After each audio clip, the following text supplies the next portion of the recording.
is going to be Joanne.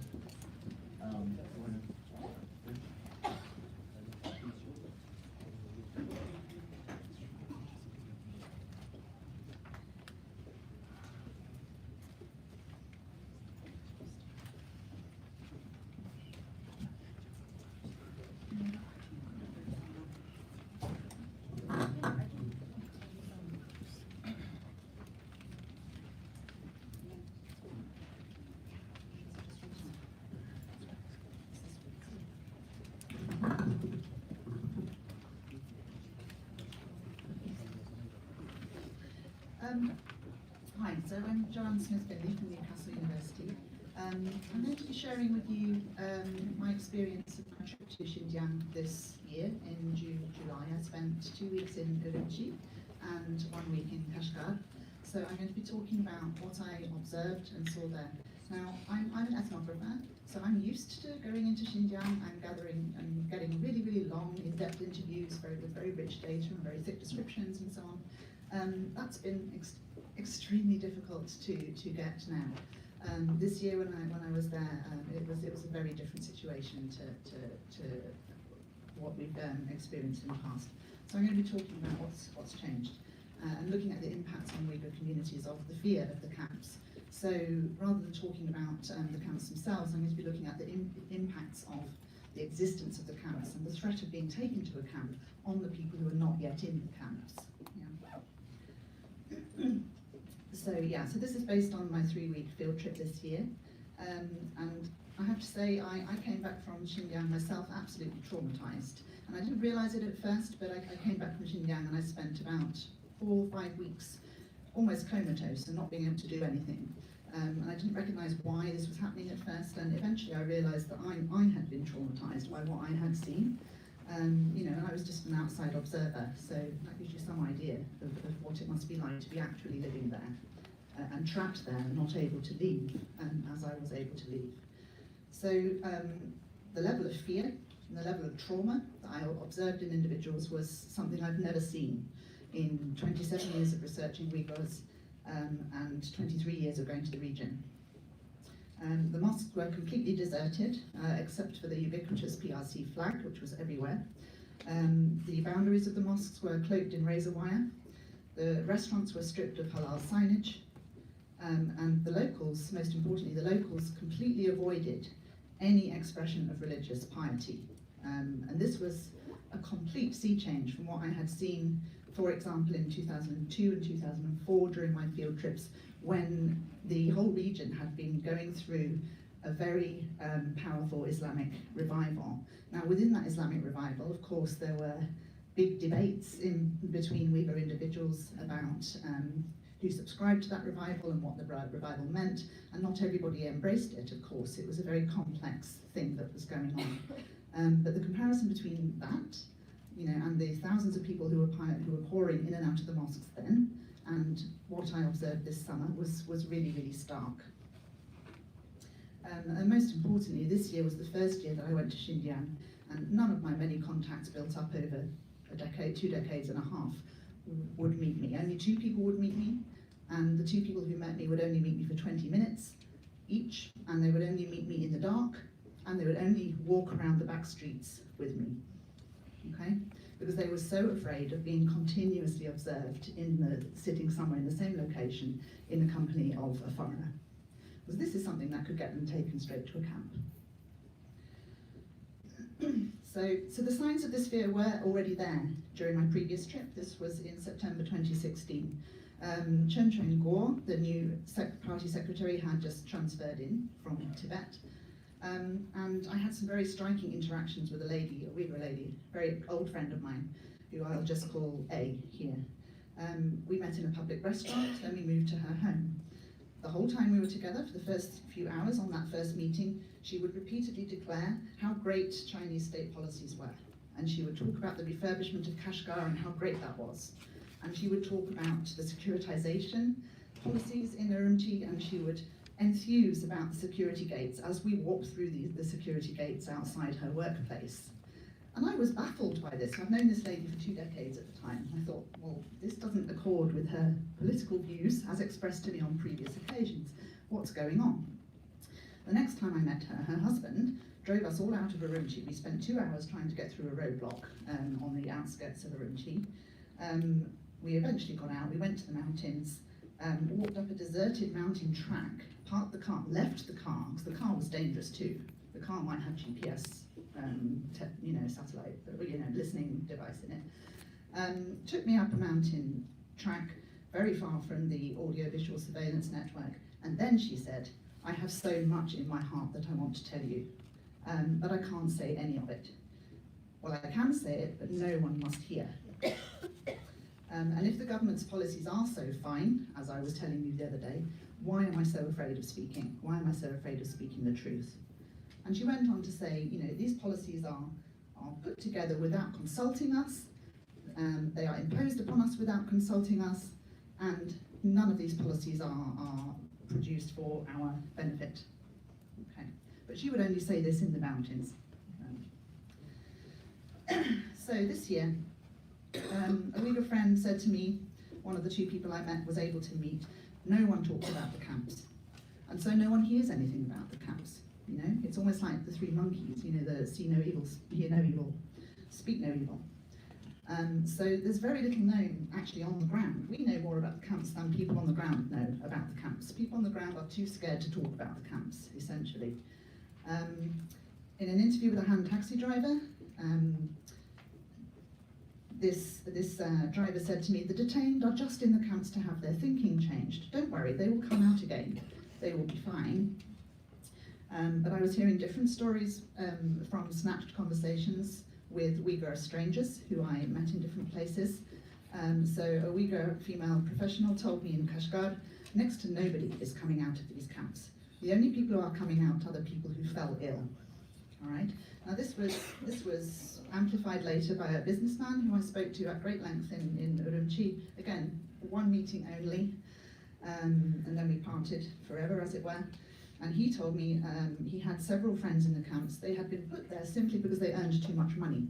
They were businessmen who'd earned a lot of money, and having earned a lot of money, they fell under suspicion by the state. They were dangerous. They became dangerous individuals, and they were put in the camps for that reason. And he said that some of the people in the camps are being given medicine to change their thinking, drugs, psychiatric drugs, medicine for their minds, to stop the way in which they think about Islam, or to try to change the way in which they think about religion in particular.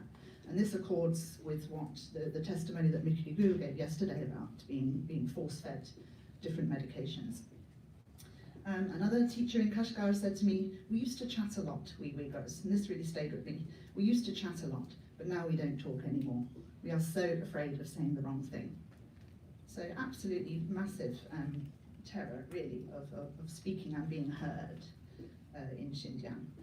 And then, with one of the friends with whom I was walking around the streets for 20 minutes, we were talking. I was telling her under my breath, literally under my breath, straight into her ear about what we are doing talking to the UN, what we are doing talking to the European Commission, etc., what we are trying to do to help on the outside. Because I wanted her to know, and I wanted her to tell others, and I wanted people to know that we were trying to do something on the outside. And as we talked, I asked her, do you think this could actually turn into genocide? And she saw that the look on my face, which must have looked quite horrified, and she gave me a great big smile and said, don't look so serious. Everybody is paying attention to us now. In other words, smile. Carry on talking about genocide, but do it with a smile, because everyone is watching. And if they see you with that look of horror on your face, they will wonder what we are talking about, and I will get in trouble, and we will face issues. So, the first place in which you see the fear, of course, is in and around the mosques. So people in Urumqi told me, we want to go in the mosque, but if I go in the mosque, they will take me straight to prison. They check our identity cards on the way in, and here are these securitized checkpoints that you see in all of the mosques in Urumqi now. But you never see anyone going through them. The whole time I was there, for the whole 2 weeks in Urumqi and the week in Kashgar, I never saw anybody going in the mosque at any stage. And the mosque courtyards were deserted. The doorkeepers told me very quietly, oh, the businessmen don't go in anymore, they're too scared. Retired men don't go in, because if retired men go in, they'll have their retirement benefits stopped. State employees can't go in because if they go in, they will lose their jobs. They will be threatened with the sack. I was able to interview some long-term American residents, people who've been based in Urumqi on and off for 30 years.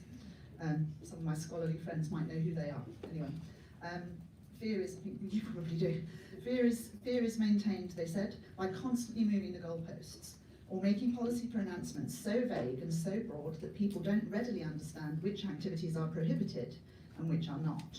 Yeah?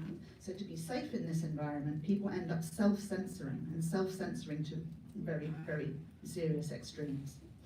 In this way, they ensure that they can't get in any kind of trouble. So, now to Kashgar. Here is the Haitgar Mosque.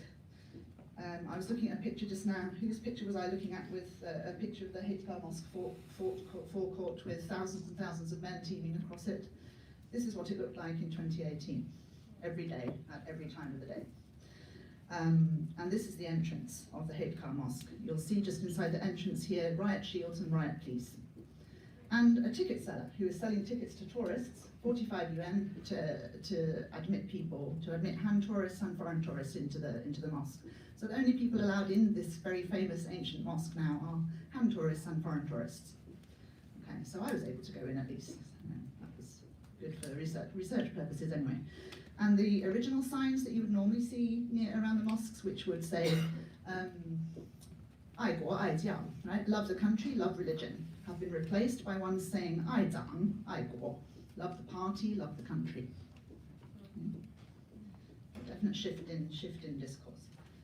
Oh yeah, and I was staying at the Noraland Hotel. This was interesting in itself because this hotel had a name change. It used to be the Sultan Hotel, but it can't be the Sultan Hotel because Sultan is the name of an Islamic king, of course. So it's been changed to the Noraland Hotel, which means the Dazzling Hotel, so a very innocuous hotel name now. And I talked to the receptionist there, and I asked a devil's advocate question, of course. I said, oh, what time do people go in the Haitgar Mosque? I already knew the answer, but I asked him anyway. And he hesitated, and then he smiled at me, looked me straight in the eye and said, they don't go in the mosque. I said, yeah, okay, thank you, I thought so. So this is what happened when I went in the Haitgar Mosque. I'll just read this out, this is from my field notes. So a ticket seller and 2 riot police with riot shields sit inside the entrance. I express surprise that tourists are allowed in, and I ask when the people are allowed in to pray.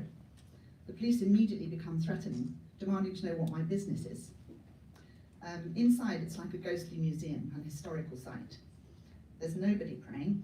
Across the front wall of the far prayer hall, there are banners reading, ethnic unity is happiness, splittism and riot are calamity. Young Uyghur men in traditional embroidered shirts, but with their heads uncovered in the mosque, are ushering Han and foreign tourists into the rear prayer hall, bowing at them as they usher them into the prayer hall. I asked one of them, what do you think about tourists entering the prayer hall? He briefly shook his head and said, this is just my job, I wouldn't know about that. And this sentence I heard over and over again. Asking questions in Xinjiang at the moment gets this response, I don't know. Or we're not allowed, I can't talk about that, or we're not allowed to talk about that. Those were the 3 most common answers. So as I walk away from him, he gets his mobile phone out, and he apparently informs the riot police on the front door that there's a troublemaker around. So then I approach an older Uyghur man who's watering the plants. He moves away, meter by meter, step by step, and then resolutely shakes his head at me when I get within speaking distance and say hello. And seconds later, a police officer appears behind me at about 8 meters, and he stays there until I move away and leave the mosque. And then they follow me out of the mosque, and they're watching me walk away from the entrance. So then I went into the neighborhoods. I looked at the neighborhood mosques. And some of these mosques have been desanctified. They have had their crescents removed from the domes. So this one here, you can see there's a digital running slogan, which is all about loving Xi Jinping and the Chinese Communist Party. The crescent is gone from the dome. When I asked where has the crescent gone, was it taken away, a male resident nodded, but he didn't want to voice his reply. He nodded silently, but he didn't voice his reply to avoid the audio surveillance. Then I asked him if he used to go into the mosque to pray. He denied it. He said, I've never gone into the mosque. I don't believe him. I think he did used to go into the mosque. I think he was too afraid to say that he used to go in the mosque. I talked to 2 elderly men. They confirmed that they used to go into the mosque, but it's been closed for over a year now. and I heard this everywhere, by all of the neighbourhood mosques in Kashgar.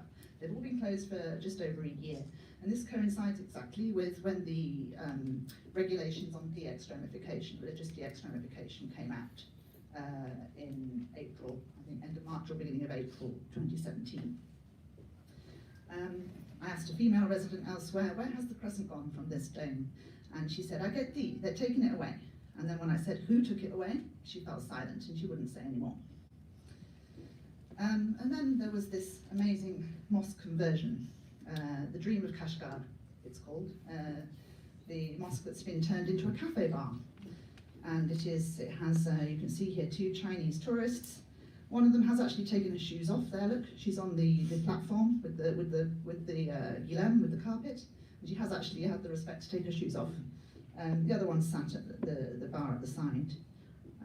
Okay, but yeah, so this is now a cafe bar where you can consume alcohol also. I met a German student in Kashgar who then moved on to Hulja. I didn't have time to go to Hulja. She went to Hulja in the north of Xinjiang. She saw similar things there. She heard similar things going on there. She found that people were reluctant to say where the mosques were when she asked. Some even said there are no mosques, almost as if the word mosque is a dirty word. She did eventually find 2 mosques. Both of them closed a year ago again, and the crescents removed 6 months earlier. She also interviewed a Kazakh woman who said her father used to pray at home in secret, but now he's so scared of the consequences of praying, full stop, that he's stopped praying altogether. He doesn't even dare pray in his own home. We also see fear around the anti-halal campaign, so the systematic removal of halal signage from restaurants in Urumqi. So what we see is Uyghur restaurant owners self-censoring. So when I talked to the guys of who own this restaurant at the top here, they said, we didn't put halal signage in the design plan, but they emphasised everyone still knows that this restaurant is a milli restaurant, it's an ethnic restaurant, and therefore halal, right? But they had taken the decision ahead of time to avoid trouble by just taking the halal signage out of the design.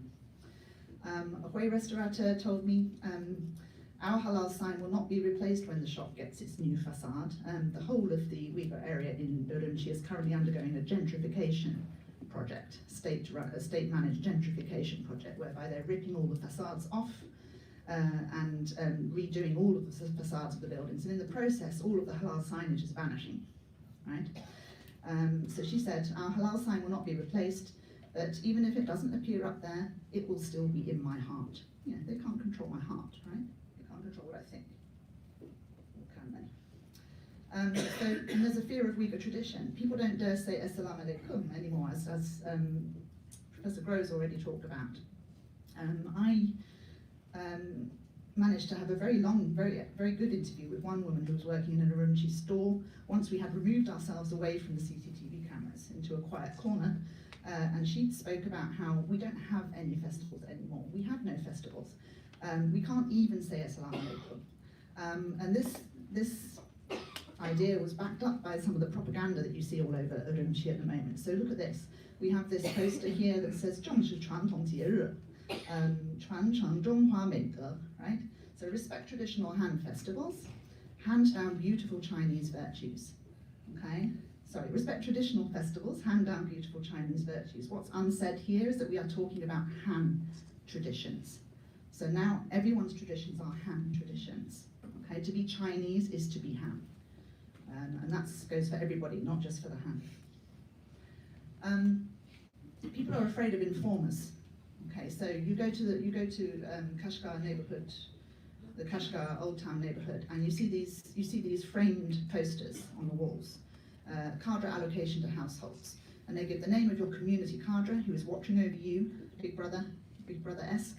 Their contact telephone number. The table shows the residency situation of each household. What is the name of the household head, the male head? How many people live in each of the houses in this area? And this very much heightens the sense of surveillance, that you're being watched and that your neighbours can inform on you at any time. If you are practicing religion or involved in any kind of activity that the state would not approve of, you can be informed on. Someone can just ring this number and tell this cadre, and you will have a visit. You know. In this particular area, this second photo, lower photo here, and this one is a Quranic school. And the people who live in this area said the Quranic school had been closed for several years. It had been closed much longer than even the mosque. And the mosque here has, again, the crescent has been removed from the dome and it's padlocked and nobody is going in. So I spoke to a couple, a married couple here. I think it was a Hui man married to a Uyghur lady. So an older man in a white skull cap and his Uyghur wife said to me, the mosque has been closed for some time and the Quranic school for much longer. They were clearly both upset. He says, the other day some foreign Muslims wanted to go in the mosque to pray. And we had to tell them to go to Hajj, didn't we? He said. His wife asks what I do, and I say, well, I'm a university teacher.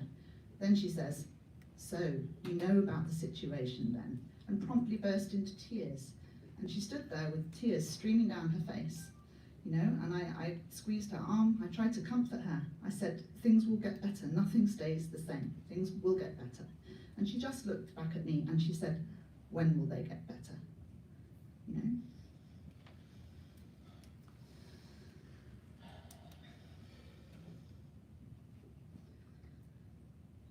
So, sorry. So then we have the controls on religious dress and facial hair. So my German student friend, she said that she had spoken to a Uyghur taxi driver in Bulja and just commented to him, oh, the mosque situation here is so sad at the moment. And hearing this, he immediately began to cry. And he showed her a photograph of him when he used to have a moustache. And he said, today it's not possible to grow one. It's not officially forbidden, but everybody knows the consequences. So we see here there's the psychological impact on Uyghur masculinity, and also impacting on the children. This little guy here, I spent 2 hours, very happy hours, sitting with him, chatting with him, in Chinese and Uyghur, in the Kashgar Old Town. He is now required to take most of his school classes in the national language, right? De la Til, yeah? And he sat there and he sang the Chinese national anthem, the Chinese national song for me perfectly from start to finish. Then he grabbed some sticky labels and started making a beard on his face. Okay, so there he is sitting there making this beard, almost as if he was recreating the vanished Uyghur cultural norm. So he's going to have less awareness of what he was doing, but you can see trauma already beginning, I think, in this incident. Then there were the musicians. Here are two teenagers who are playing dutar, two-string flute, and playing some Ermejan Alim songs, and playing some Abdurrahim Hayat songs. Okay, so these are two political folk singers from the 1990s. But they wouldn't sing the words. Their teacher, sitting in the musical instrument store behind them, said to them, don't sing the words, just play, don't sing. If you sing the words, child, the hand will take them out of context. The problem is they don't understand our language. They try to translate it, but then they get it wrong. And they change the meaning, and they misinterpret the meaning, and then we get in trouble, right? So this silencing. So of course they were talking about Abdurrahim Hayat, right? Don't sing Abdurrahim Hayat's words, because this man has now been disappeared. There are various rumours about what's happened to him. Some say he's been sentenced to 10 years imprisonment. Basically the state has analysed his song lyrics retrospectively from the 1990s, and has decided that some of his song words are terrorist in some way, extremist in some way, even though the song words in question are referring to the historical period of the Eastern Turkestan Republic in the 1940s and not to the present. So my conclusions, the state says that this whole affair is a purification of Islamic practice. It's a purging of extremist elements. It's an eradication of ideological viruses, as we've heard from Professor Gross. I see it slightly differently. It seems to me that what the state is doing to Uyghurs at the moment amounts to nothing short of symbolic rape. And so I started looking at rape theories. I started looking at feminist theories of rape. And what I found matched very closely to what I observed this summer. So for example, rape is described as a conscious process of intimidation by which Men, read Han, keep Uyghurs, read women, in a state of fear. It's a dominance drive. It's a drive to dominate. It's a means of establishing power, where power relations are mediated by ethnicity. It is a violent destabilization of embodied agency and personhood. It is a stilling, it is a silencing. Okay, this is all taken from feminist theories of rape, and they seem to match to me. So I would argue that this state violation of halal space and of body and of mind are actually intended to break the will or break the spirit of the Uyghur nation. And this has been put quite eloquently elsewhere by Jean Bunin as well in his Guardian article entitled "We Are a People Destroyed," in case you haven't seen that. It's well worth a look. And I'll leave you with these words from 1984, which I think sum up what is happening right now. So O'Brien, the torturer, in 1984, says to Winston Smith, "We shall crush you down to the point from where there is no coming back. Everything will be dead inside you. You will be hollow." Various people have talked about hollowing out of Uyghur culture and tradition. "We shall squeeze you empty, and then we shall fill you with ourselves." Thank you very much.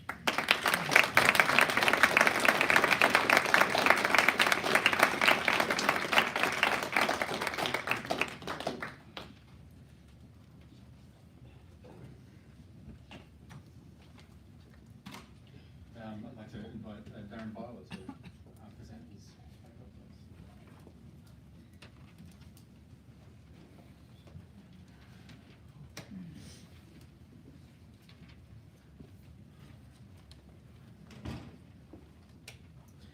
Well, thank you very much for the invitation, for all the organization that went into this. It's a real honor to be here. The title of my talk today is "Violent Paternalism, the Effects of Uyghur Unfreedom." I'm going to be talking about a lot of the same things, themes that emerge in Joanne's talk, but in a different focus. So I'll start by first talking about technology and the way technology is being used in this space. Since 2009, which was a time when there was large-scale protests and inter-ethnic violence in the city of Urumqi, there has been a dramatic increase in the level of securitization in this region. State security has worked with higher education and private industry to build new ways of controlling Uyghur freedom, Uyghur expression, in a number of different domains, but particularly in internet technology. One of the ways that they talked about the organization of the violence in Urumqi at that time was via internet sharing the videos of people being killed in conflicts in eastern China, and then videos being shared after and in relation to the violence in Urumqi. There was sharp controls that were introduced very quickly after the riots. They shut off the internet actually for 9 months. But when they turned it back on, they turned it on in a much bigger way. They actually introduced 3G networks very soon after the reintroduction of internet in the region. And so for the first time in around 2010, 2011, Uyghur farmers across the region began to have internet access in their home through their smartphones. And around 2012, WeChat arrived, which is a social media app. And it had a profound effect on Uyghur sociality, on people connecting with each other, talking about all kinds of things. It was seen as a sort of public-private space. Because the state couldn't quite regulate it immediately. People were able to speak fairly freely using Uyghur, and the state wasn't stopping them. And so they started talking about religion in more, in freer ways, and about politics. But that began to change because the state realized very quickly that, oh, we're not really controlling this WeChat space, and it's becoming something that is taking hold across the society. So higher education folks began to do data analysis, and working with Uyghur language, they began to develop technologies that would let them look at images and detect text within those images. That's what you see in the picture up on the right side is some of the publications that have come out of this that you can find in any university library system.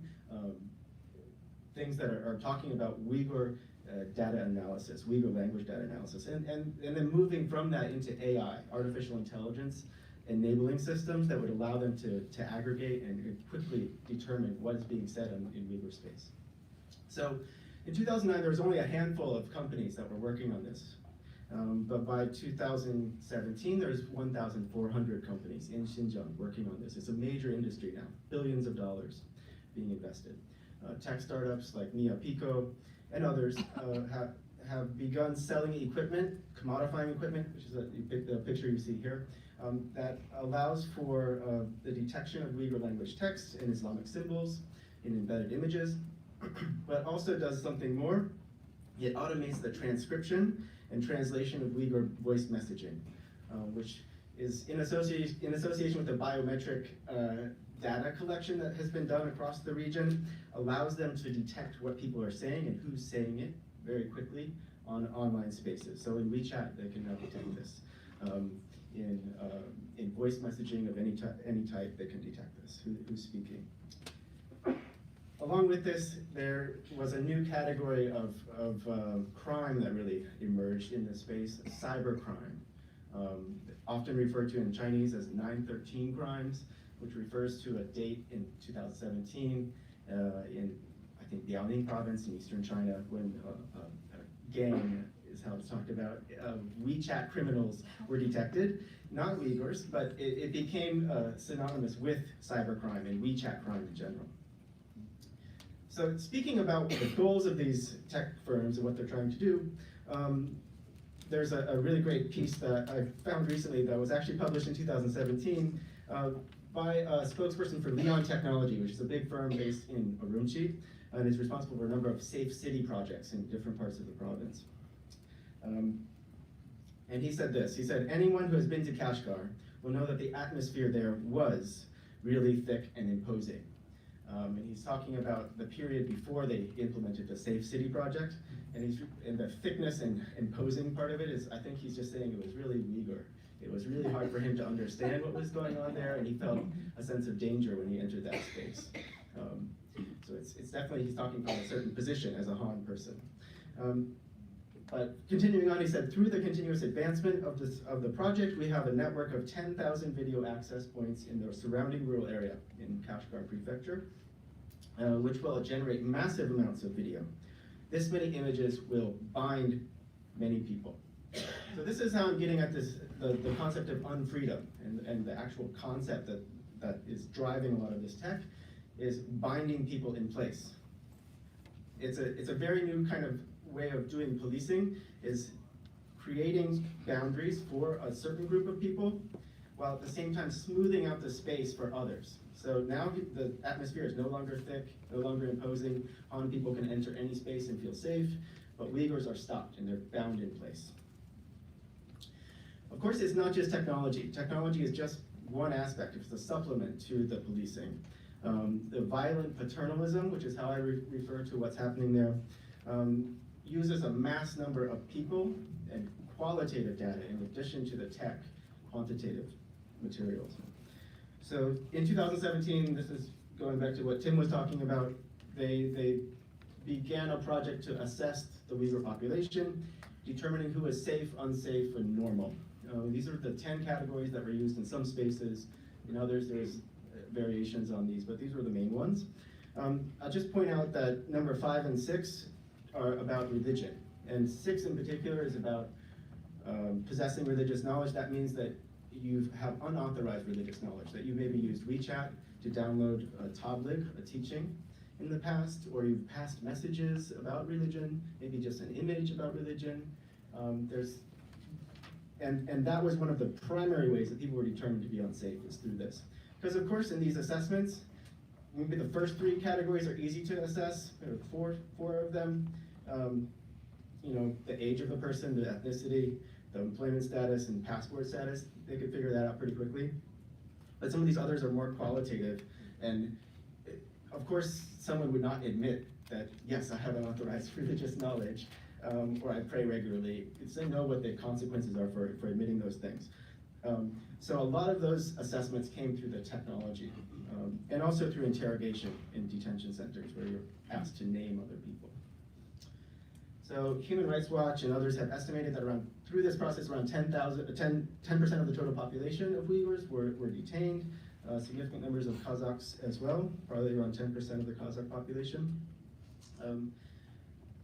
Many were detained for cyber violations. And you can't really call them crimes because they weren't prosecuted as crimes in most cases. They were just simply violations or suspicious behavior. Millions more have been subjected to regular transformation through education training in their villages or towns. And to support this process, around 1 million government workers have been sent to monitor and make sure that this is all being implemented. And I'm going to focus a little bit on that last part, the 1 million folks that have been sent to the countryside. Many of them are Han. It's called a Becoming One Family project. So when their relatives, which is how they refer to themselves, it's Qingti, when they arrive in the villages, they get matched up with their counterparts, with the Uyghur hosts. And according to the manuals that I've found that they use as they go into these spaces, they begin a process of assessment. That's one of the primary things that they do is assessments, fact-finding. So when you enter the household, you should determine whether or not family members appear flustered or use evasive language. Are there any strange outsiders in the family who have not been registered? Are there any parked cars or car batteries that do not belong to the family? Are there any household items that are obviously inconsistent with the family's economic income and living standards? Are there any knives, axes, cleavers that are necessary for daily needs? Is there any gasoline, alcohol, matches, paint thinner, liquefied gas? And then there's some cultural, qualitative things here as well. Like, do they watch TV programs at the home, or instead do they watch VCD discs? This is a way of assessing whether or not these people are tuned in to the patriotic education they're supposed to be receiving, or if they're trying to step back from it. In the past, people had not wanted to watch propaganda TV because they wanted to watch other things, and or maybe they felt like music and dancing and some of those other things were not allowing them to hold or practice the kind of piety that they wanted to in their religious life. They also ask, are there any religious items still hanging on the walls of the house? So they know that most of people would know you shouldn't have religious items anymore on the walls, like Quranic quotations or pictures of mosques. But they would still try to see if they could. And then the last thing is play with the children. The children will not lie. And this is an important part of this whole process, is that the children are really crucial to the future of the project from Han perspectives and from Uyghur perspectives. It's the site that's most contested, where there's probably the most investment. And also, because these are Han folks coming into the home, the children are probably doing a lot of the translation, explaining what's going on in the home. Because many of these Uyghur older folks in the home probably don't speak Chinese quite as well as the children, and so the children are really there to explain positions. But it's putting these children in a really awkward position because they're coming in between these visitors who have so much power and their own parents. There's also, because these are long-term visits over a week at a time at least, there's a number of specific tests that they employ to make sure that people are not secretly pious, secretly Muslim. And so they ask them specifically, if they'll drink alcohol with them, if they'll smoke cigarettes with them, as a way of testing the level of piety that they have. They also bring food with them, and then to get a sense of whether or not the people will ask, is this halal or not? The test is you should just eat it without asking those questions. It's not clear if it is halal or not. It very likely could be halal, but it's that questioning or that interaction and a Han person bringing you food and you being forced to eat it. It puts people in a really awkward and traumatic situation. Many people told me they felt nauseated through this experience, eating this food they didn't know the source of. So it's another test. So the manuals that they use say that, at least in Kashgar Prefecture, that relatives were given specific instruction in how to get their relatives to let down their guard. So you shouldn't start lecturing right away. You should instead ask about the condition of the family, get to know the children, give the children candy, show them your warmth. But it also says you should warn them. You should tell them that the state is monitoring all internet and cell phone communication, and so they shouldn't even think about lying about their relation or knowledge of Islam and religious extremism. They discuss these assessments together, the visitors, and they digitize them. They add them to the files associated with each family. I was speaking to someone recently who observed a police station or a government office in Kumul recently, and she said that the stack of the forms that people had filled out was like this high, 3 feet tall or something. And all of that stuff has to be digitized, added to the government databases.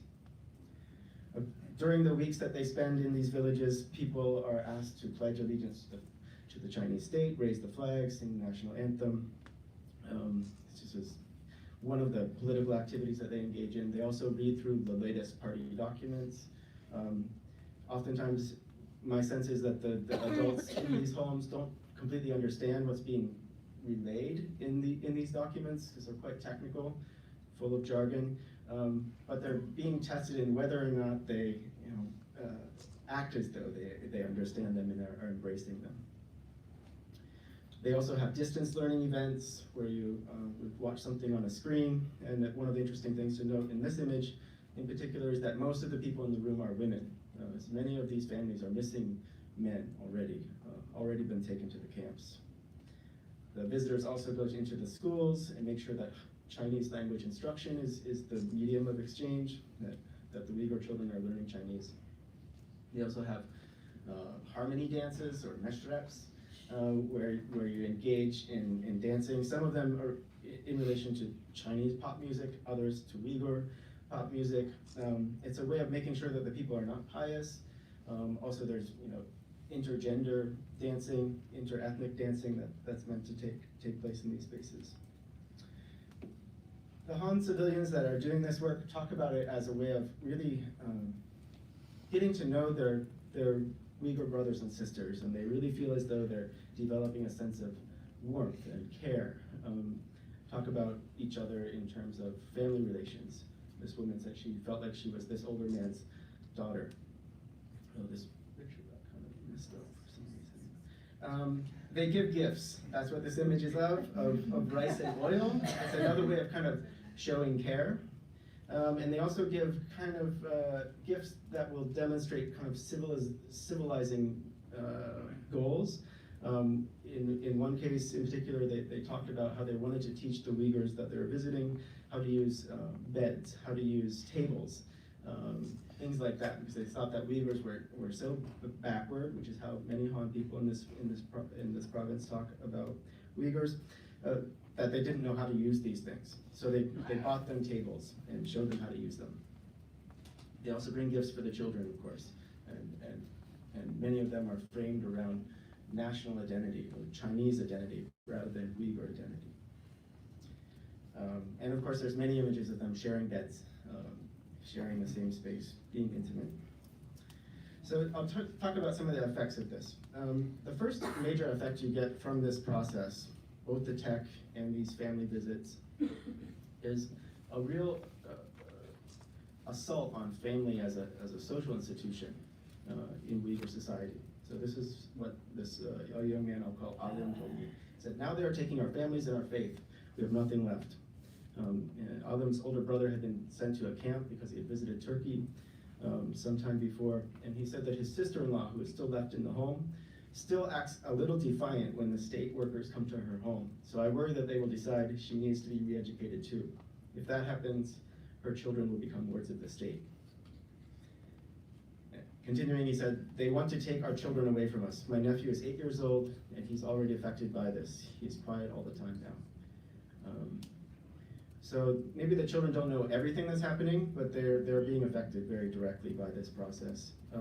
They haven't actually told him that his father's in the camp. Instead, they said, we told him that his father had sent him some Legos from Beijing for his birthday. We told him his father is in Beijing on business, and the kid was so happy to get these Legos because they thought they were from his dad. But his dad's been gone for over a year now. I translated with a friend, I translated a recent testimony by a woman named Gulbahar Jalil, who's an ethnic Uyghur woman, born in Kazakhstan, who was asked to come to Urumqi to visit a Kazakh colleague or business partner who was already actually in the interrogation, and the police were going through this woman's phone and said, you need to call everyone you know and have them come to us. And so this woman came from Kazakhstan to visit her because they were trying to do a business deal, and was immediately apprehended when she arrived in Urumqi. Even though she was a Kazakhstani citizen, they said it doesn't matter, and they gave her a Chinese ID to replace her passport. They accused her of wiring money to a front company that they said was supporting terrorism. So through this process, she was held for 1 year, 3 months, and 10 days until the Kazakhstani government eventually was able to intervene and have her released. But that's just a little bit about who she is. But I'm just going to pick apart part of her testimony because it's over an hour long, and highlight a few things that I think speak to these other things I've been talking about earlier. So she said that one of the things that stuck out to her in the cells where she was held, detention centers, was the way that there were so many young mothers in these spaces. She said there was a 27-year-old woman who gave birth, and the following day was taken. The milk was seeping from her breasts. They separated her from her child. And she said later on there was another called Aishem. She was 41 years old. Her child was taken from her 6 months after her child was born. It was the same for her. Milk seeping from her breasts. I don't know who was taking care of her child. Her husband was also taken. When she asked, who will take care of my child, the government said, the government will take care of your child.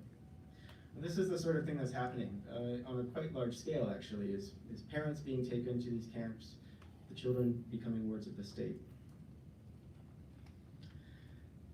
There's also lots of evidence that this testimony provided in relation to the way technology is used in relation to faith. So another thing she said was that there was another woman in this detention center from Gulja who had 4 pictures from 10 years ago. She deleted them a long time ago, but somehow they restored them. They're going to try her soon. She has on the yellow vest of a suspect. She said that they are just pictures of women in veils. One was a little girl holding her hands up in prayer. I imagine it's something like this image. She was 16 years old at the time, now she's 25, and they are trying to put her on trial. She said there was another woman who was just 14 years old. This girl was detained for having a picture of someone praying. Just this one picture. The girl said, quote, I just like this picture and put it on my WeChat. You can see that the way that they're thinking about Islamic extremism is really innocuous. It's crazy, so disproportionate to the actual evidence. If this is all there is to prove that this person is an extremist, it's just incredible. So all of the, I spent 2 years in Urumqi with a lot of young men that were doing a lot of religious work, a lot of pious young men, and they were all sharing these things. And so if this is the level it takes to get sent to a camp, it's kind of mind-boggling. I just can't wrap my head around it.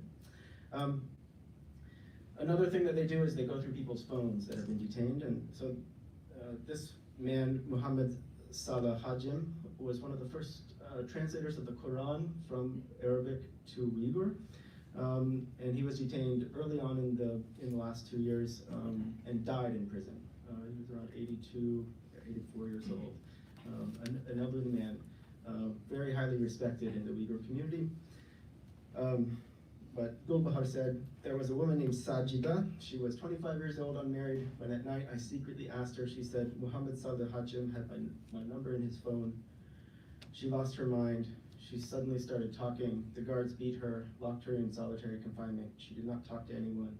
When the guards tried to stop her from putting her hands on her face in her hands, she just kept doing it. She goes on to say that this woman, Sajida, disappeared soon after. We don't know what happened to her. She also talked about another woman who had the same issue, a quite famous poet, writer, and lawyer from Kashgar named Gulbahar Azizi. Stayed with her for 3 months. Also taken because Muhammad Salah Hajim had her number in his phone. She wore the yellow vest and was to be tried soon. She said to Ul-Bahar, "You will be released because you are a foreigner. Please tell the whole world what's happening to us. They imprisoned me just because Muhammad had my number." So you can see that technology is a huge factor in how people are brought into this process, but that it's mostly used as a way of building connection and not really of actually finding any sort of extremism, at least in these cases. So just to conclude, violent paternalism does not include extending sympathy for missing, detained family members or prisoners. The kind of care that they're doing when they visit people's homes, or when they use technology to bind people in place, is explicitly set against this, against actually showing real care as a human to human. The manual that they used told the Han civilians to be careful not to be brainwashed. It actually said, don't be brainwashed by the Uyghurs into sympathizing with them. And it said that, or it didn't say this, it implied that the goal was eradicating the Muslim while saving the Chinese citizen is something that should be accomplished through this process. Many Han security workers that I interviewed or that I read the accounts of online told me that, or indicated that they believe that dominating all aspects of Uyghur life, binding them in place, is the only way to move forward with the project of the Chinese nation. They believed in it as a matter of national security, something that had to be done. What comes through this, though, is an assault on basic social institutions. Uyghur family, faith, and also language are now in the process of being eliminated. So I'll just leave it there. Thank you so much for your attention.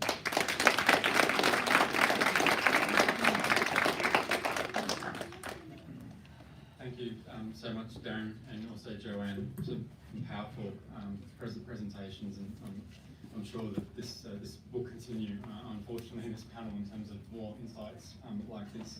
And so, great pleasure to invite Elise Anderson from Indiana University to share her thoughts with us. So I think it is not a conference if someone does not have a major tech issue, and I'm that person having that major tech issue right now. I have actually remade my PowerPoint from scratch multiple times over the course of this morning, and it is still not working. I have a spinning wheel of death on my computer right now. So I don't think it's going to work. So I had a number of video and audio examples for you. I'll see if I can try to make this work. I'm not entirely sure. I'm just making it a real symposium.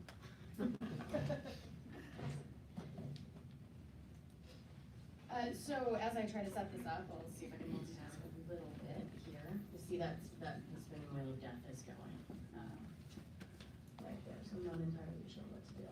Reboot. No. I don't think that's gonna work. I'll see, I have some of my files in here, and I will try to access them in any way that I can. All right, so I'm an ethnomusicologist. I'm completing my PhD at Indiana University in ethnomusicology and Central Eurasian Studies, actually doing dual degrees. And so I have focused on a lot of things related to music, sound, and other sonic aspects. And what I want to talk to you today is actually kind of a project that is very much in the works and very much in initial stages. I am trying to finish that dissertation. I've been working on it for quite some time. And so I'm just going to share with you observations that I made about the sonic environments, sound environments in the Uyghur region from a trip that I took there this summer. It was the first time I had been back in 2 years after living there for 3.5 years consecutively. All right, so I've got things sort of ready to go here. I titled my presentation, Changing Urban and Musical Soundscapes, or Changing Soundscapes in the People's War on Terror, right, in the context of what's happening now. So, how's your business?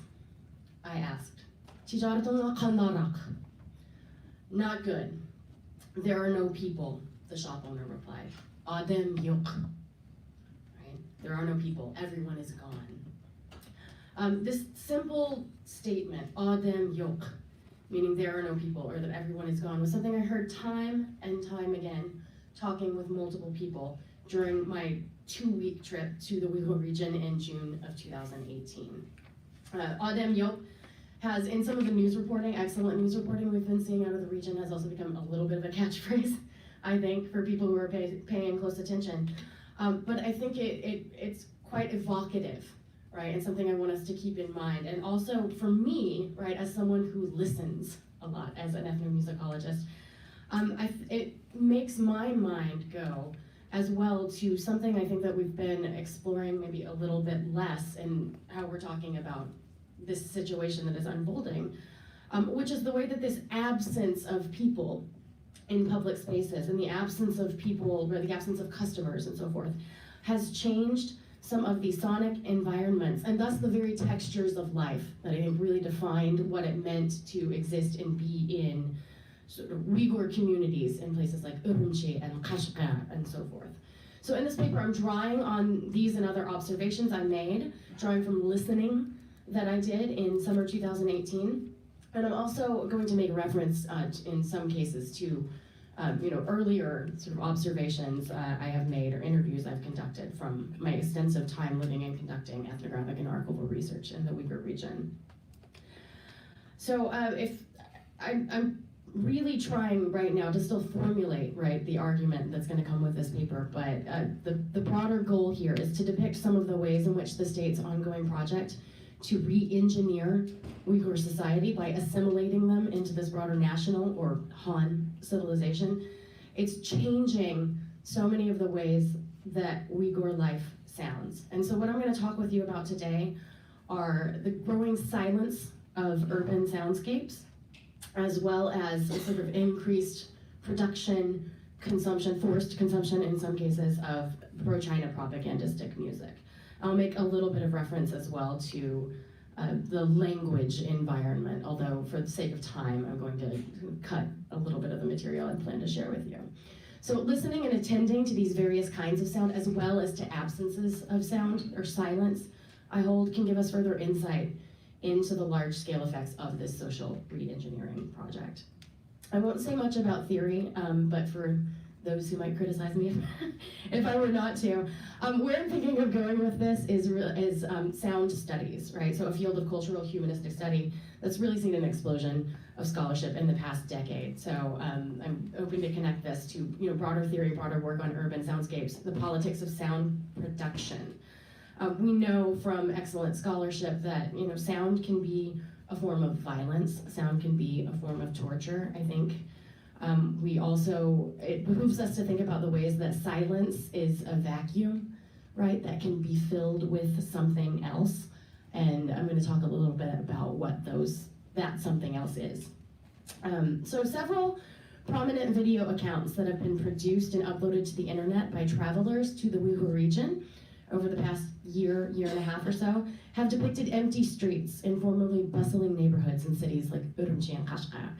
And those images of empty streets have been a great cause for concern amongst all sorts of observers of this situation, and I think particularly for Uyghurs who are living outside the region, who remember very well the formerly bustling sights and sounds in these places.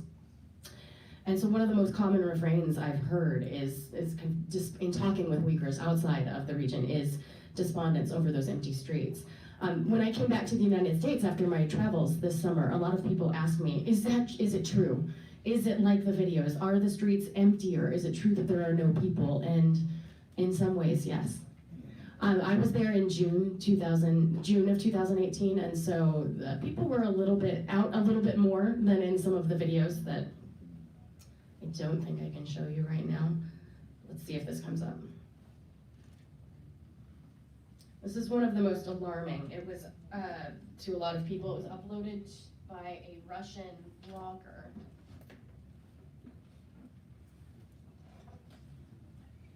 This won't reach. Okay. Well, I just won't show you this video in that case then. All right. So, right, so in addition to, right, there just being this like visibly empty sort of appearance of people on the streets, there's also a silence that is defining it, right? Because people are not there, activity is not there, and so forth. I unfortunately, with the restraints on the length of things, cannot hook the sound up to my computer, so, and that, It's him speaking in Russian anyhow. So in Urumqi, in June, on June 17th of 2018, I arrived in Urumqi that day, and I found empty spaces everywhere around me. I think there were maybe about 10 people, all of whom appeared to be Han, waiting in the arrivals area of the Urumqi airport. I checked into my hotel in the Uyghur quarter of the city and set out to look around, where I found empty and recently widened and expanded streets. And I realized as I began walking around the city that it was actually the first day of Eid al-Fitr, or in Uyghur, Roza Eid, so the holiday that follows the holy month of Ramadan. Remarkably to me, Uyghurs and other Muslim residents of Urumqi were celebrating the holiday. Although I think as maybe culture, not religion, it also happened to correspond with Duanwujia, the dragon boat festival this particular year. And so people had time off from work and were able to celebrate. So, usually I thought, okay, maybe the streets aren't gonna be so silent, because the first day of any holiday is always a quiet time out in public, as Uyghurs and other Muslims are celebrating with their families in their homes. So in subsequent days, the number of people out on the streets did begin to increase, and sort of the sound of the city, right, increased along with it. But unfortunately, I can't share videos or recordings with you today, but if you'll trust me, right? I can tell you that it's not at all like it was in the period when I was living there, from 2012 to 2016. It's not at all at the same sort of level of activity, the same level of presence, human presence and human life, right, happening out there. Just like with holidays, there are certain times of political instability in this region that have long been marked by a quietness or silence in public life. So, for example, in 2013, I was traveling through southern Xinjiang and didn't realize that I was going to be in Yarkent on the anniversary of the July 5th riots, right, the 2009 riots in Urumqi. And so I had grand research plans for the day, walked outside my hotel on July 5th, 2013, and saw completely empty city streets. Yekin had become basically a ghost town. And it was, for anyone who's been in China, right, to step outdoors and not see anyone is actually a pretty remarkable thing.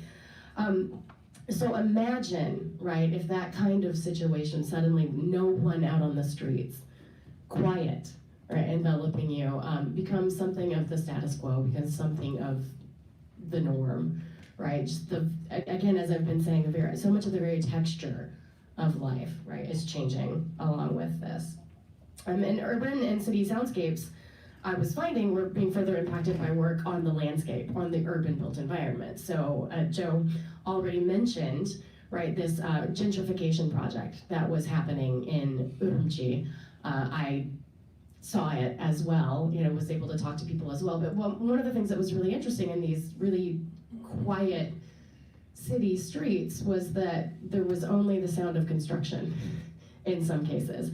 Again, that is not remarkable for China either. That is certainly not something restricted to this time, but the thing I found remarkable about it was that there was so little else that seemed to be going on around it.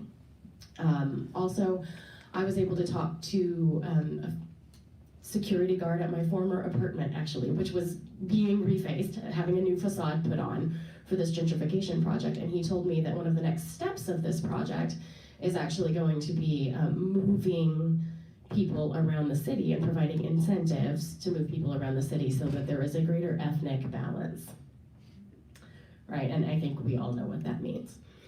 So a lot of this work has actually appears to have been done and completed already. So a video I cannot show you, unfortunately, uploaded by someone on October 14th of this year. This person appears to have strapped a GoPro camera to him or herself and walked around the Grand Bazaar area of Urumqi. So you can see, this is, a heart. It was for a very long time, an economic, cultural, social heart of the Uyghur quarter of the city. And you can see the ways it has changed in appearance, but also it's stark. It looks like a ghost town. It sounds like a ghost town. Businesses are open, some of them, so it's the business day People are out doing their jobs and so forth, but barely anyone is walking around on the street. I'm trying to find out more about the provenance of the video, right? So I can say with more confidence and more knowledge the circumstances in which it was filmed, but I think it's important not to make too much of it, but I think there are also very important clues there about what is happening.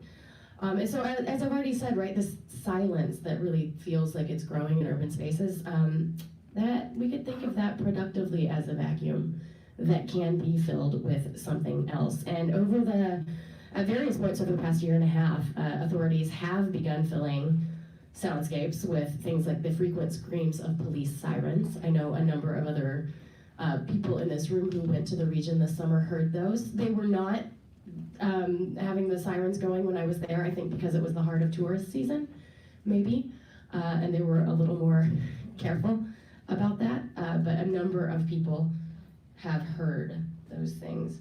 And the authorities are filling some of these sonic voids, some of the vacuums of silence, right, with music in an attempt to blast propaganda into everyday spaces. That's not new. It's certainly not new. Any of us who've spent any time in China, and certainly in Xinjiang or the Uyghur region, we know this. But you know, that's happening outside the camps, right, in the ways that the authorities have,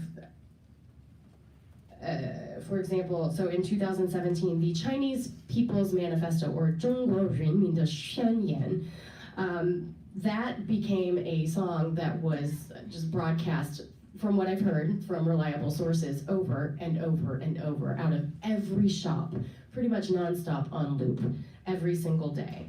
And some of the lyrics of it, for example, rich and powerful, democratic, civilized, harmonious, free, equal, these are all in Chinese, just, rule of law, patriotic, dedicated to work, honest, friendly.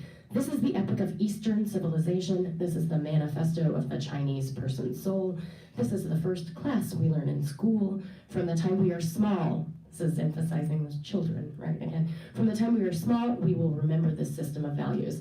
It's sung by children wearing minority dress. The song opens with the dop, the handheld frame drum, right? So there's like a Uyghur frame to it.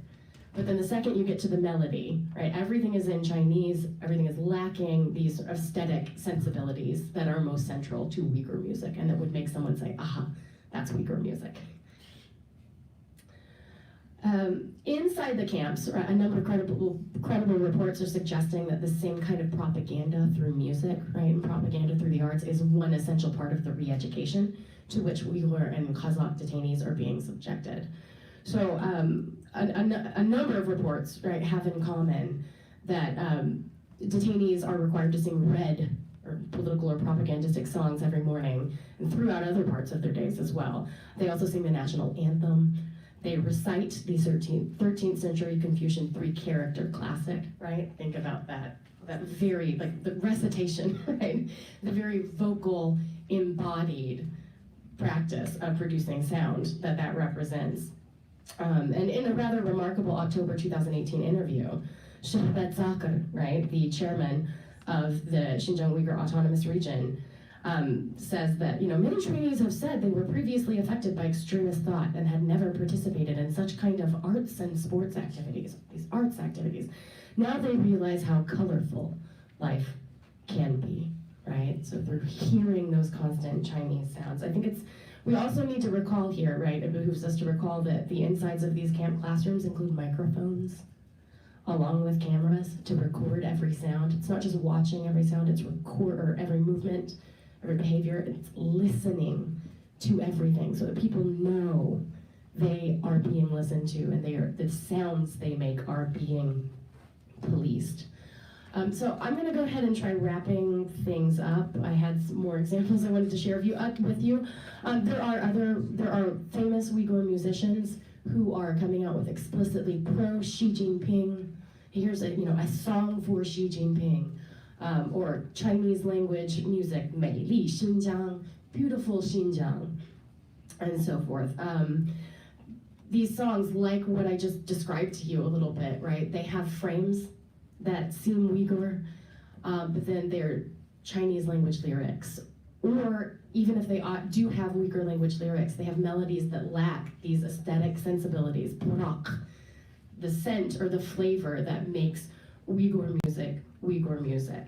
So it almost seems to me in some ways like that socialist sort of musical and artistic edict of being national in form and socialist in content has become maybe like vaguely national in framing and then nationalist in both actual form and content with what we're seeing coming out of musical production.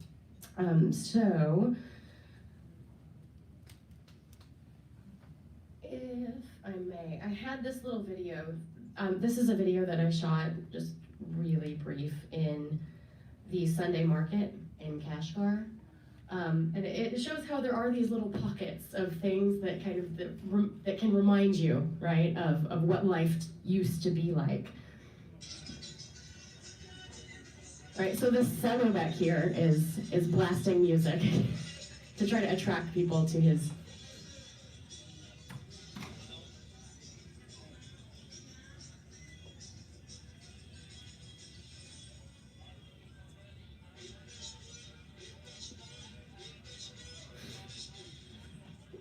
"15 kwai, 15 kwai, 15 kwai, 15 kwai," he says. Right, and this was a delightful moment for me. I got back into this part of the Sunday market where, this is a part where Uyghurs actually shop, not where the tourists go, in the big front stalls. And it seemed in so many ways there weren't extra cameras around everywhere. There weren't policemen dressed like policemen wandering around. There might have been plainclothes policemen, I don't know. But you did have to walk through that main part of the bazaar where the tourists usually did shop, with stalls shut down, with almost no activity happening in some entire rows of those bazaars. And it was this beautiful, and to me really, really wonderful and striking moment inside that bazaar, but then that ended again the second you kind of walked away from it and back through this space that just seemed like a shell of its formal self. So I'm just going to go ahead and wrap up there. I would be interested in hearing your questions and comments later. So thank you for bearing with me with all these difficulties.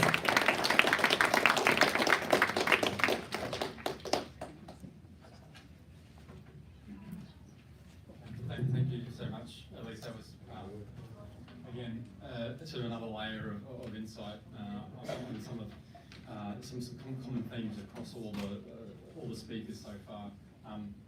Invite Dilnur Rehan from the French National Institute for Oriental Studies to share their thoughts.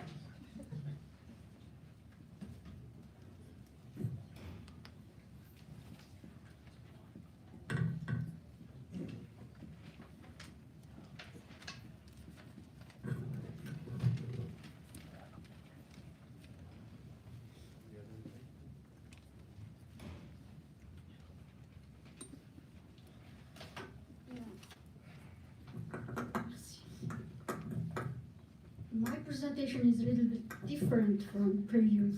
So I will talk about the impactions of Chinese repression.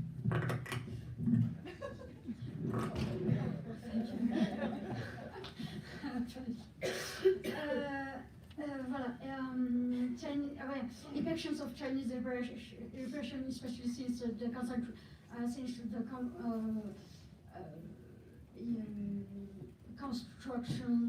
construction of the concentration camps in the Uyghur region and its impacts on the Uyghur diaspora, especially on the Uyghur diaspora in Europe.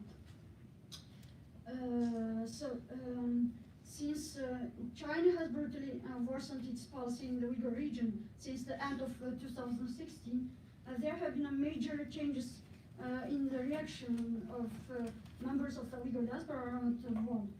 Since 1990s, Uyghur organizations in various countries, especially in the democratic world, have tried to publicize the Uyghur cause by working to raise awareness on the Sino-Uyghur conflict and to influence public opinion, especially in Turkey, generally with the aim of influencing foreign policy and other public policies in relation to the place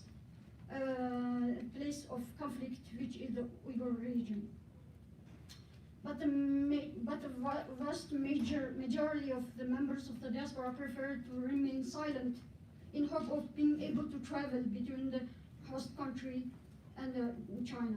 The designation of Chongqing as the head of the Uyghur region has changed the situation since 2016 by cutting off all Uyghurs from the link with their family, including the ability to call them.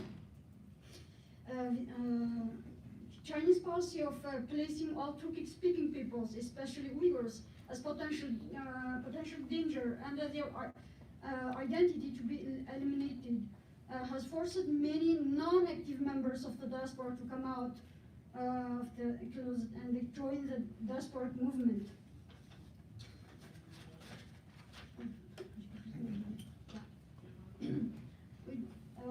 Uyghurs, I will talk especially about the Uyghurs in Europe. Uyghurs in Europe are concentrated in a few European countries, notably, especially Germany and the Netherlands in Western Europe, and Scandinavian countries. The European diaspora, which is united around the World Uyghur Congress in Germany, has been fractured for the last 3 years after the leaders' conflict in the Congress over the question of Rabia Kadir's presidency.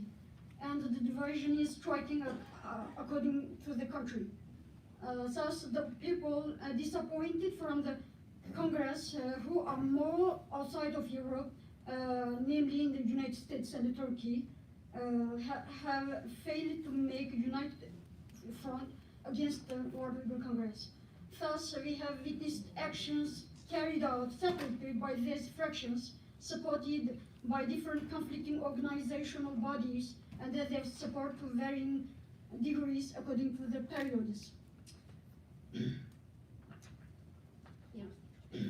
In the fraction of the diaspora, basically related to the question of Rabia Kadir's presidency at the World Uyghur Congress, since the massive opening of concentration camps for the Uyghur population in their home country, has changed somewhat the nature of this fraction.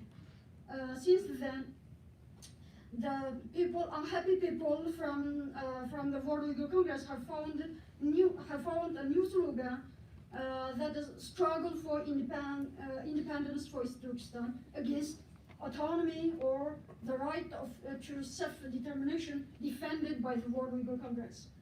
This new division also influenced the European diaspora, especially some old supporters of the Congress who were disappointed or excluded from the movement. Thus, Türk, you can see on the picture, a former vice president of the World Uyghur Congress and early and a political figure of Uyghurs in Turkey, first organized a 3-day meeting in early 2018 in the Netherlands, where most of his European support. He brought together the disappointed people of the World Uyghur Congress around him and declared the forthcoming creation of a new organization bearing loudly the slogan of independence. And at the end of September 2018, he organized in Paris the first congress of his new organizations, one of which is East Turkestan Organization for Independence. You can see on this picture. Second one is East Turkestan Parliament. The second picture, you can see the name. He is elected or appointed, being only candidate, to the head of parliament, and Dr. Muhammad Hashim in Japan is appointed as the president of the second organization, of the Organization of Independence for Independence. Active members of the diaspora around the world who initially supported Rabia Kadir to be the World Uyghur Congress's president for life came to this congress. For Europe, participants are mostly, especially from Netherlands, and other parties, but especially from Netherlands. And mobilization of, in the diaspora of European diaspora especially, following the model of other Anglo-Saxon countries like USA, Australia, New Zealand. The Uyghurs of United Kingdom has also organized a petition to the British Parliament, you can see on the picture, to ask for position and a firm measure of the British government against the concentration camps in Uyghur region.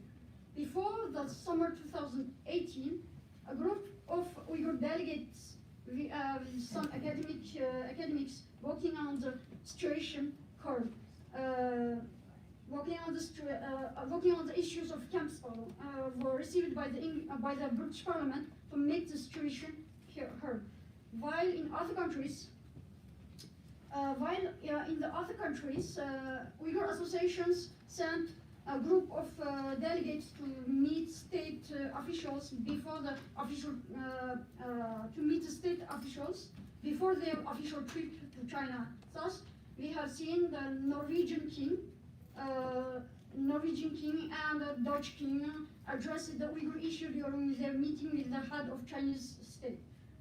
In France, the Quai d'Orsay human rights ambassador received a group of French Uyghurs and heard their testimony. Apart from these petitions, meetings with senior state officials, large-scale protests were organized in European countries. Where Uyghurs live. However, the essential of these events often took place in Brussels, in Paris, Munich, and Amsterdam, the main European capitals, make heard the Uyghur cause. Despite the fractions, the World Uyghur Congress remains the most influential and important player in the organization of these European events. Radio Free Asia is certainly one of the first media sources that access and diffuse information about Uyghurs in general and on camps, especially since the beginning. In Europe, the English language medias, especially the British media, have been particularly active since the end of 2017, to give better media coverage to what is happening in the Uyghur region. On the French and German-speaking side, the media joined the English wave only from 2018 onwards. Nevertheless, since this summer, the French language media have replayed in particular the numerous calls of China and the Uyghur studies scholars to close the concentration camps. And the Université de Libre de Bruxelles in Belgium has just made an official call to all the European universities to join it to condemn China and show solidarity with imprisoned Uyghur scholars. It is the first and only university in the world so far to call the universities to a solidarity movement around the Uyghur issue. This is a mobilization. The intensification of Chinese repressions against the Uyghur population in their country of origin has given birth to a new young and influential actors in the diaspora, such as Salih Hudaya and Kuzatata in US, Halmurat in this picture, Halmurat in Finland, and Abdurrahim Ghani in Netherlands. If the two Uyghur Americans began their activities by organizing the Uyghurs around them as a collective movement for the Uyghurs by Uyghurs, the two Europeans move instead solo and aim to raise awareness of their compatriots in Finland and Holland by their personal testimonies and individual protests. Although women have been involved in the diasporic movement since the beginning of the collective exile, their place has not been assured or valued until recent years. We are witnessing a major change since 2017 in the diasporic movements with the increasing visibility of women and the valorization of their participation and the contributions. Like this, One Voice, One Step was initiated and organized by Uyghur American Rushan Abbas here, and this movement has successfully mobilized all Uyghur women around the diaspora, in the world, Uyghur diaspora in the world. So this is especially the women protest demonstrations led by women in Europe, and this one is Central Asia.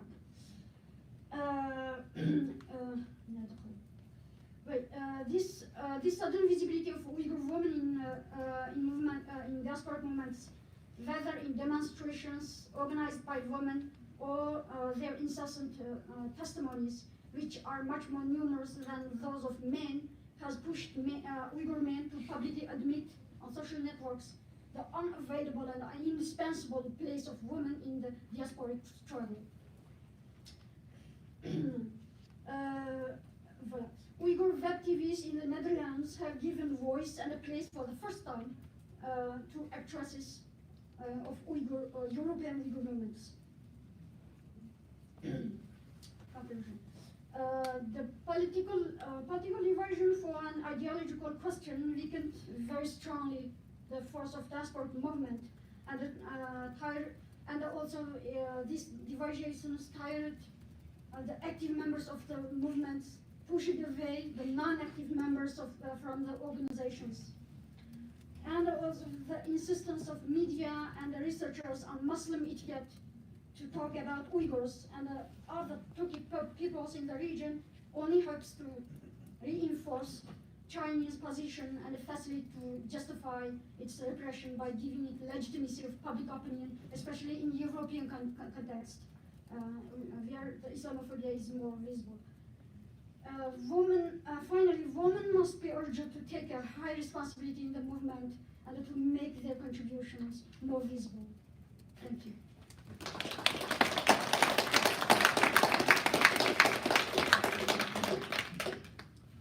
Thank you, Dilma, and thanks to all of the panelists as well. Joanne, would you like to come up to the front?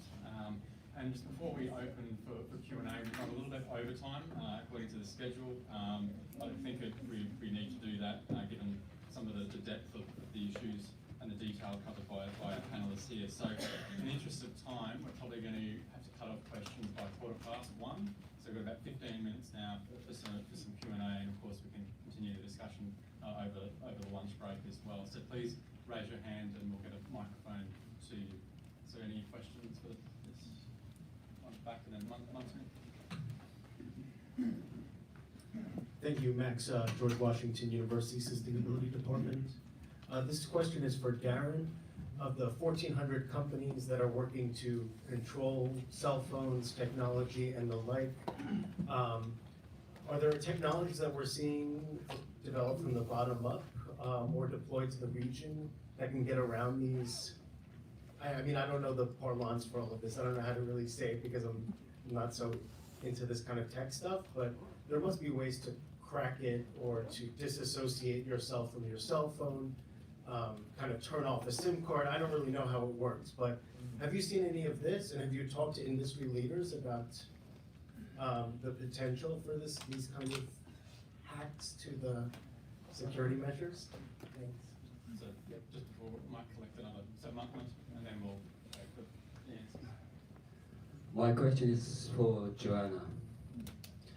Symbolic rape, interesting term. So just give me a little bit comment about this one. So rape consists of two parts, the raper and the raped. And so in this sense, do you think that the raper, it perpetuates the establishment of power and also maintenance of power within the context of rape and violence, torture and everything? So do you think that this is the way that China may delay the physical elimination of Uyghurs in order to perpetuate its enjoyment of power through violence? Okay, so Darren first and then Joanne, and we'll collect some more questions. Yeah, a good question about hacking the system.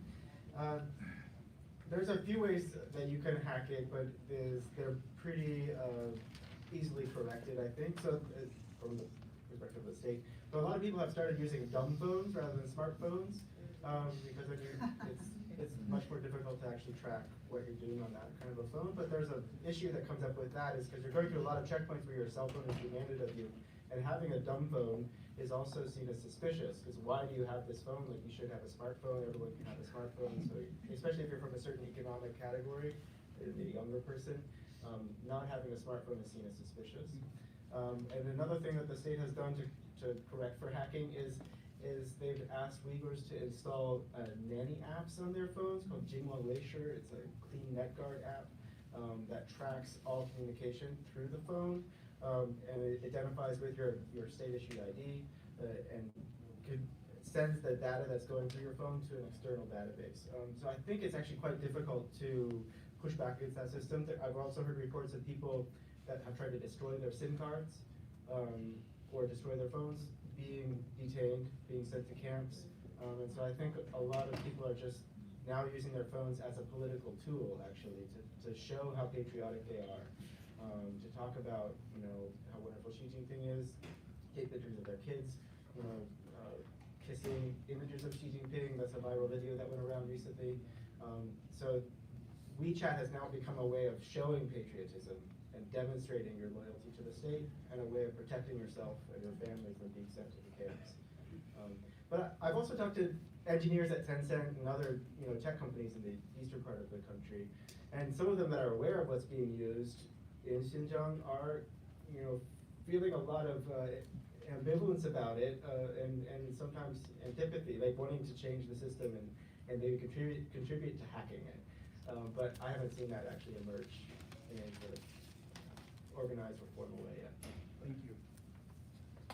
Joanne's response, and then we'll collect some more. Yeah, it's a really difficult question. Rape can sometimes precede murder.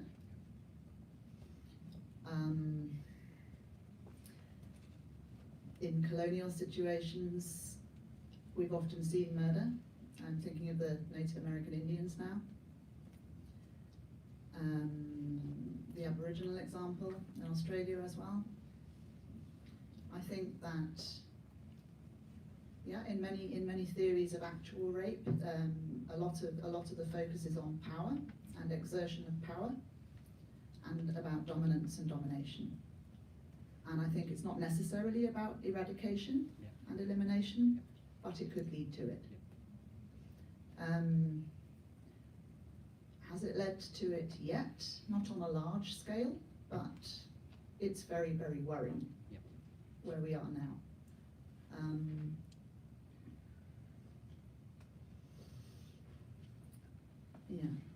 I may say some more later about that. I know Uyghurs, so I have a question. So I haven't been to my homeland for like more than 20 years, and I haven't spoken to any of my family since March 2017.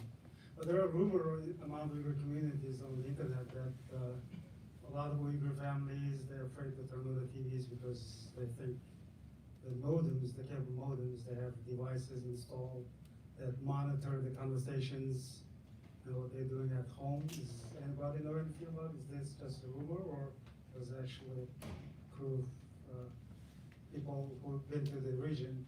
I'm just wondering if there's any actually fact for this. Thank you. And another question.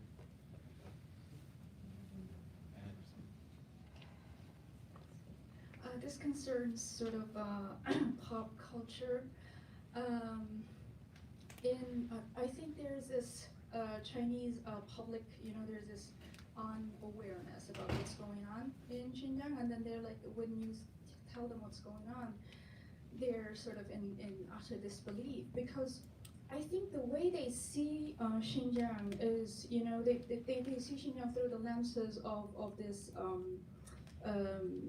representations of a couple of Uyghur actors and actresses that are very popular. A couple of them like Diliraba, Gulinaza, a couple of them like that. And then I think there are also a couple of popular models coming from the Uyghur community. And in their eyes, they're glam, and they're living a high life. And then they also truly believe that they're sort of getting, minority preferential treatments. And how should they bridge this kind of inconsistency? I mean, to some extent, I understand why they are blind to this, to the other side. And the gentleman just down the front, and then we'll. I don't think so.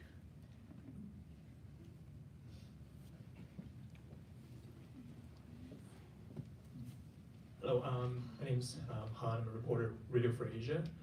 This question is for Joe and maybe Darren. So much of the coverage, much of ink has been spilled of the Uyghur situation since last year. Discrimination in Western media as well. I wonder, did you see any concrete action so far from the Chinese state side that has been modifying its behavior because of this coverage, or doing anything to remedy its image? Thank you. So, I'm not sure who wants to respond first to which question. Darren? I can talk about the modems. I don't have any concrete evidence that the modems are bugged and that there's listening devices in them.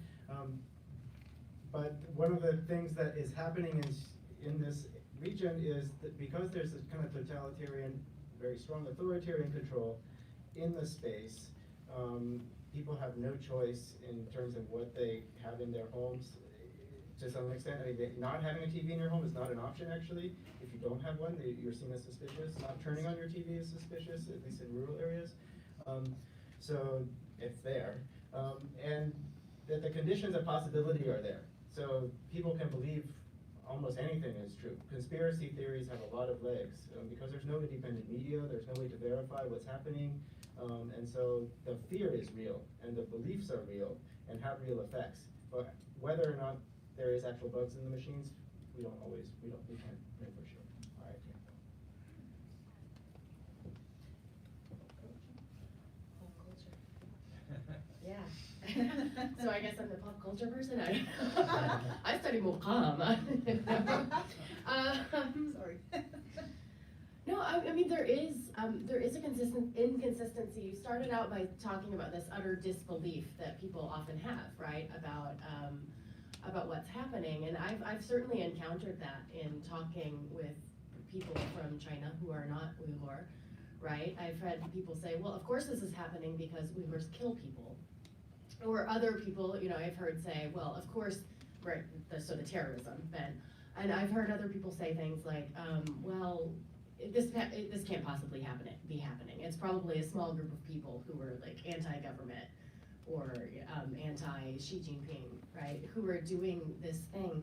But when it comes to, right, then you put it as bridging the inconsistency, right, with then these images of Dilraba and Gulnazar, right, these famous Uyghur actresses or other famous Uyghur models that people think of as so glam. I'm not sure if I am equipped to get at an answer of how you bridge that inconsistency, because human beings have a remarkable capacity for being inconsistent, right? I think it was Walt Whitman who said, do I contradict myself? Very well then, I contradict myself. I am large, I contain multitudes. Right, so I'm not sure. I don't know if anybody else wants to chime in. I think I know that on the personal level, right, here in the kinds of interactions I have with people in person and online alike, I try to do what I can to present evidence, right, that might help to bridge inconsistencies. I share articles, I make, reading recommendations and so forth, but absent, I don't feel like I know or have thought much about what to do beyond the person-to-person level so far in regards to this, but I don't know if other people, my fellow panelists, have anything to share. I could just add very quickly. So one of the things we can think about in relation to this is why those models, so those hip hop artists, Uyghur hip hop is also super popular. Why is that working in this way? And it has something to do with thinking about the exotic other as an attractive exotic other, a permitted difference that's allowed. And some of this has something to do with Uyghurs being able to pass as Western or white, I think, in some ways, and that being valorized. So it's interesting to think about that there's like this one aspect of Uyghurness that's very, very well celebrated, but then there's all the dangerous aspects too. If the Uyghur person looks a certain way, presents themselves in a certain way, doesn't speak Chinese perfectly well, then they can be seen as less than, as lacking, and as potentially dangerous. And so I think there's some ethno-racialization happening here. It's not the same kind of racism that we have in the US or in Europe probably, but it has some resonances, some echoes there. That we could think through. In terms of perception in the mainstream society, I think the control of state media in China is a lot of what's at stake here, and what's is obfuscating and gaslighting what's actually happening. And people in China really believe their state media, especially when it's something far away from them. I think if it's closer to them and they understand that there's lots of corruption, there's lots of issues. But if it's something far away and it's about their safety, then I think people are willing to buy into the narrative that the state provides them.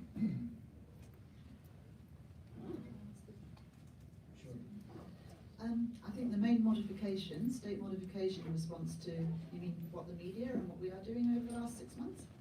I think the main modification has been to go from denying that the camps exist to inventing a new counter-propaganda campaign and trying to produce a counter-representation on the camps. So that they've taken some cameras into one small corner of a Hotanese camp, and where there aren't any watchtowers and no barbed wire, and they've tried to re-represent it as, you know, a clean, safe, supportive environment for vocational learning, etc. Other impacts on Twitter. Twitter has become quite amusing, quite humorous. Hu Xijin, I think his name is, the Global Times man, has been engaged in some quite vigorous repartee with Uyghur scholars, some of whom are in this room, I won't name them, which has been quite amusing at times. And so he is sort of almost single-handedly trying to defend the Chinese state position on Twitter against some very loud voices on Twitter, actually, who are bringing lots of different evidences against his claims. Okay, we might just take one more from the middle here, and then that I'll have to cut it off, unfortunately, just for time considerations. So just the lady.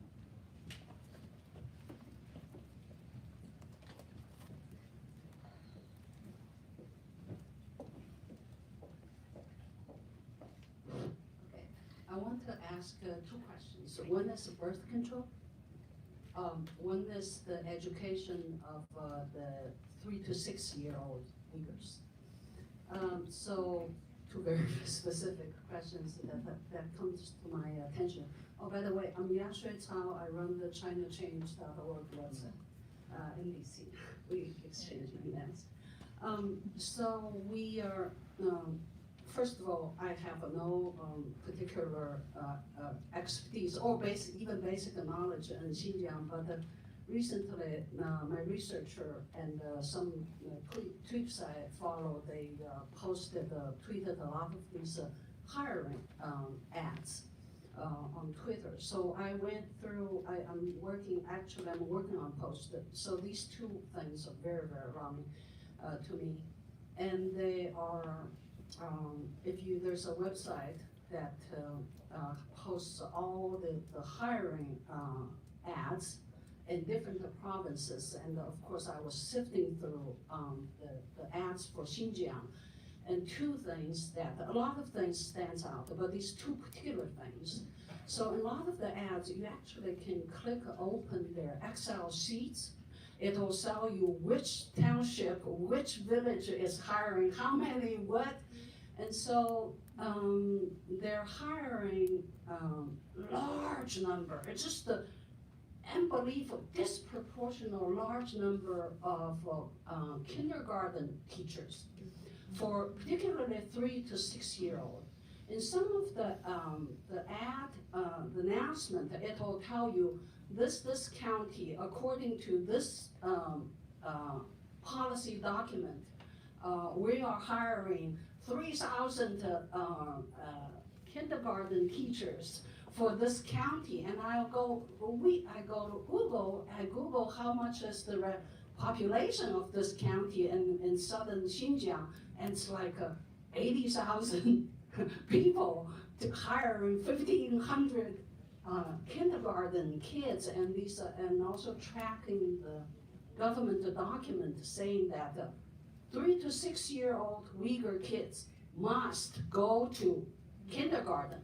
So you open up the Excel sheet, it's basically this county, each township, each village now has a kindergarten that you must send your kids to. That's one thing I want to hear your comment. It sounds to me, for a non-academic, it sounds to me very, very scary. And the other thing is birth control. And now they are also hiring a lot of not necessarily professional medical trained, but going some vocational medical school, secondary, and they're trained to man these country rural health station, 卫生站. Yeah. And to do birth control work. I don't know exactly what, but the policy did change in 2017. Before, the Uyghurs can have 3 kids. That's now they can only have, now they have to be the same with a Han. But the question is, like one of the pictures Darren showed, is that a lot of men are in the camp, a lot of women too. You know, what's the population picture, birth rate picture is going to be, you know, in the coming years, or even 10 years, 20 years. So I'm sorry for being so wordy, but it's something. Thank you. Thinking about that.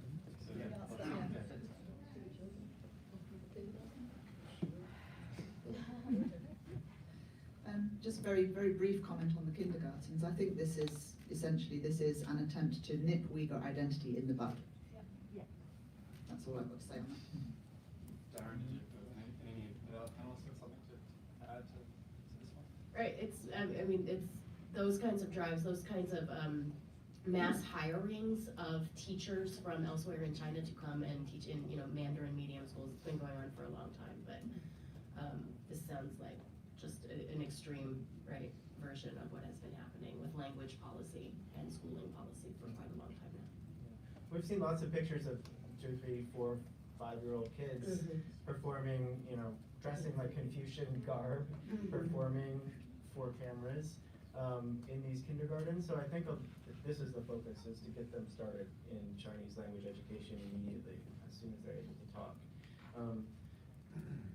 In terms of the birth control stuff, I'm hearing, like, what you're telling me is stuff that I haven't really come across yet. So you're doing some pioneering work. It's really interesting and terrifying that there's this turn to the mass hiring and also these new stations. I have heard though that from Uyghur friends in the region that they've been fined recently, some of them, for having an extra kid in the past. Sometimes because of, like, there was a divorce and a remarriage, and then it got confused as to how many kids were allowed and things like that. And then this has caught up with them even 10, 20 years later. So there's fines that happen. I've also heard reports of people being sent to the camps for not obeying family planning policy. So it probably has something to do with this. It's 10% of the population or so. We don't have definitive data on how many people are in the camps. There are still lots of people that are not in the camps. A lot of people that are being tightly controlled outside of the camps. And so it's not clear to me exactly how these new stations for birth control are going to be used, but it's troubling. All right, unfortunately, we're gonna have to cut our questions here. We have lunch being served. We're already running a bit late, so we wanna make sure to start fairly on time. I think we can start our next panel at 2:05. So you have about 45 minutes to get some food. We have a Uyghur buffet outside. And say go towards this door, and you can certainly talk to the panelists separately.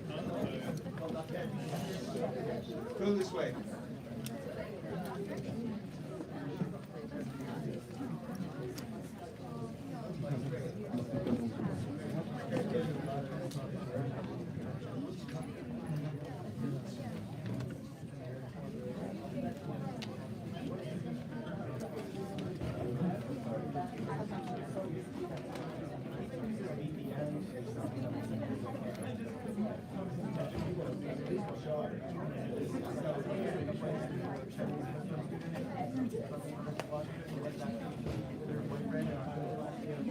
This is the live stream, right?